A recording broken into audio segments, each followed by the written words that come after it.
we're talking about the House Crests and the Institute and kind of how that took shape. And your design work it's beautiful. It's brilliant. I mean, honestly, I'm not just throwing praises on you, but when I got the book and I wanted to, when I was in the Institute, I'm reading those chapters with Cassius and Darrow.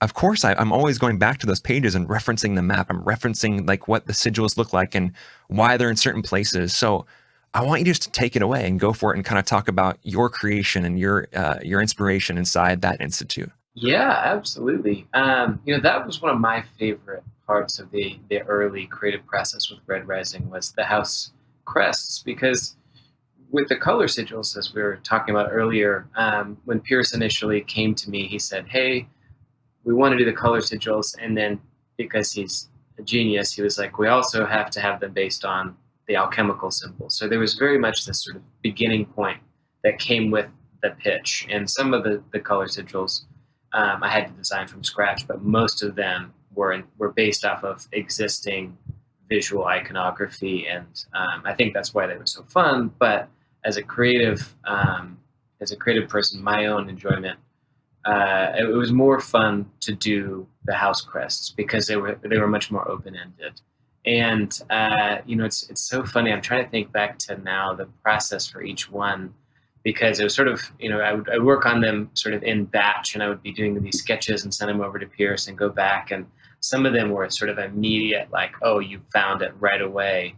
And the one that was that way, that has just stuck with everyone, is the House Mars, where it was just this like, oh my God moment. And I think what inspired it was actually, I was just sort of scrolling around for inspiration and looking at images of wolf heads, and I saw a wire sculpture of a wolf head, and it was just like a wire frame sculpture, and I was like, oh my God. And so then I started going and looking at like 3D models and like early 3D models and how they like geometrically break up planes, and I was like, that's it, like that's how we think about this, where you try to make something that's both geometric and flat at the same time. And that was the sigil that ended up sort of defining how I was visualizing the rest of them, was trying to balance out that sort of flattening of the image, and then the sort of creating something that you can kind of look at and you see a real image, and then you blink and realize it's actually super simplified, where it's like,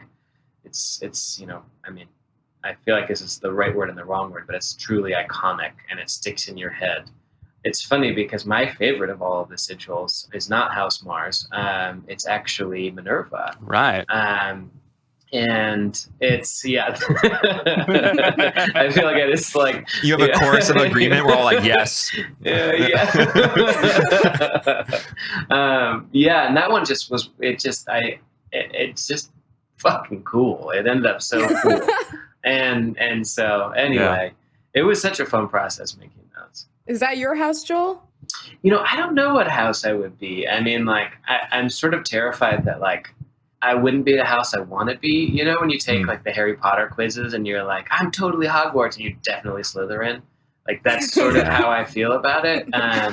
Like, I was actually just joking with a friend the other day. Those, I don't even know what they're called. It's like the grid of, like, 9 boxes, and it's, like, chaotic good, like, lawful good, natural, whatever. And, like, I was joking with a friend how, like, I am lawful evil, and my fiance is chaotic good, and we're just sort of like the opposite corners of that spectrum in this like really funny way. So anyway, I feel like I probably would be in Pluto, let's be honest. Oh. Yeah, I'm just like a little too conniving, and I would end up like, like I want to be in House Mars, but I don't know if the Proctors would have put me in there.